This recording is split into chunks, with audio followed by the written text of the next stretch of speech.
Hello, welcome to my channel প্রবাসী বাঙালি। আমি দেবস্মিতা। ইলিশ মাছের আমরা নানান রকম প্রিপারেশন খেয়ে থাকি, কিন্তু কাঁচা তেঁতুল দিয়ে কখনো খেয়েছেন? একবার খেয়ে দেখবেন, অসাধারণ লাগে। বেশ টক টক ঝাল ঝাল ইলিশ মাছের ফ্লেভার। আজকে নিয়ে আসলাম কাঁচা তেঁতুল দিয়ে ইলিশ মাছের টক। কাঁচা তেঁতুল দিয়ে ইলিশের টক বানানোর জন্য প্রথমেই লাগবে কাঁচা তেঁতুল। বেশ খানিকটা কাঁচা তেঁতুল নিয়ে নিয়েছি। মধ্যেখানটা আমি যেগুলো বড় সেগুলো ভেঙে দিয়েছি, যাতে এখান থেকে তাড়াতাড়ি বেরোয়। এবারে নিয়েছি এখানে 5 পিস ইলিশ মাছ, পুরো করেই নিয়েছি।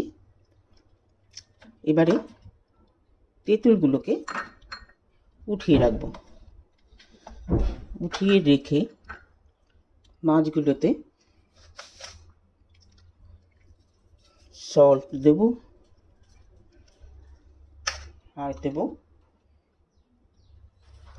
হলুদের গুঁড়ো,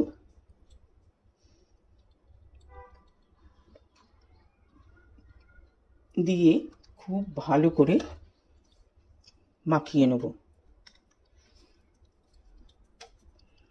মিনিট 10 জন্যে মাখিয়ে রেখে দেবো, কিছুটা ম্যারিনেটও হয়ে যাবে।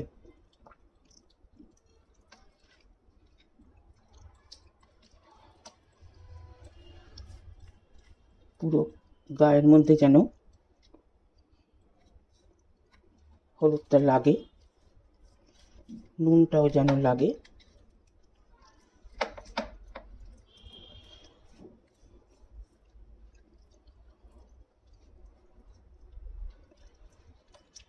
এইভাবে মিনিট 10 রেখে দেবো।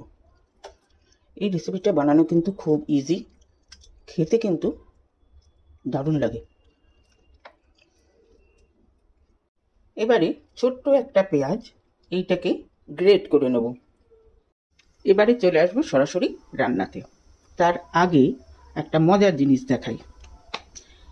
এইখানে বোতলের মধ্যে সর্ষের তেল রয়েছে। অনেকেই ওই এখন যেরকম পাওয়া যায় অল্প করে তেল বের হয় সেই রকম ওপরে যে এইটা আংটাটা থাকে, সেটা যদি এইখানে ফাঁসিয়ে দেওয়া যায় তাহলে কিন্তু তেলটা অনেক কম পড়ে, একসাথে বেশি তেল পড়ে না।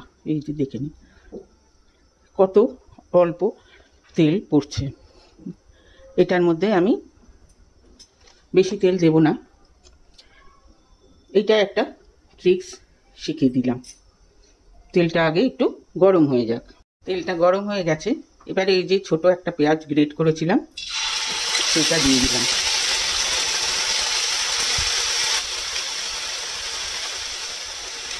এর সাথে দেব বেশ কিছু চেরা কাঁচা লঙ্কা, বেশ অনেকটাই লাগবে। এবার ধীরে ধীরে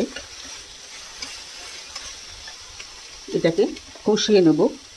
সাথে দেব এটার মধ্যে সল্ট, একটু বেশি দেব কারণ এটার মধ্যে আবার তেঁতুল পড়বে, সুতরাং সল্টটা একটু বেশি লাগবে।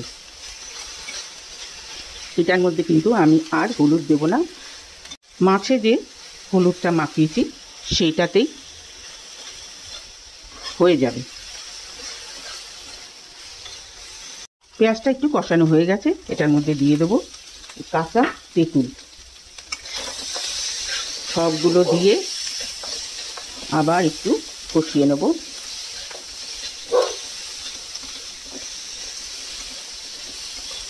এটা কিন্তু পাকা তেঁতুল দিয়ে হবে না, এটা কাঁচা তেঁতুলেই করতে হবে। পেঁয়াজটা ভালো করে কষানো হয়ে গেছে।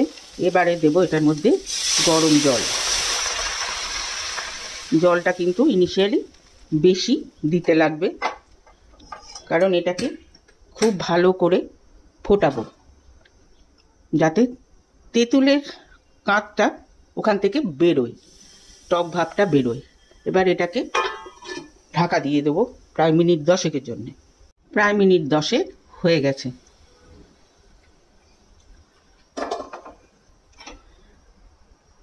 তেঁতুলগুলো নরম হয়ে বেরিয়ে এসছে। এবারে নুন হলুদ মাখিয়ে রাখা মাছগুলো ছেড়ে দিলাম।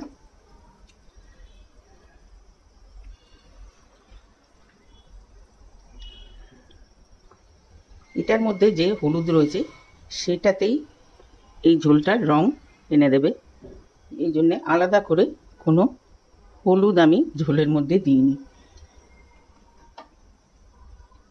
এবার এটা খোলা অবস্থাতেই ফোটাবো। এটাও প্রায় মিনিট 10 মতো ফুটিয়ে নিয়েছি। ব্যাস তৈরি হয়ে গেল কাঁচা তেঁতুল দিয়ে ইলিশ মাছের টক। কেমন লাগলো রেসিপি? যদি ভালো লেগে থাকে তাহলে অবশ্যই কমেন্ট বক্সে জানাবেন, লাইক করবেন, শেয়ার করবেন ফ্রেন্ডস অ্যান্ড ফ্যামিলিদের সঙ্গে। সাথে আমার চ্যানেলটিকে সাবস্ক্রাইব করতে ভুলবেন না। যারা আমার সাথে এত বছর ধরে রয়েছেন তাদেরকে অসংখ্য ধন্যবাদ। আর যারা নতুন দেখছেন তাদেরকে রিকোয়েস্ট করব আমার চ্যানেলটিকে সাবস্ক্রাইব করে পাশে থাকতে। আজকে তাহলে চলি, নেক্সট দিন আরেকটা এরকম মজাদার খাবার নিয়ে আসবো। সবাই ভালো থাকবেন, সুস্থ থাকবেন। ওকে দেন, বাই।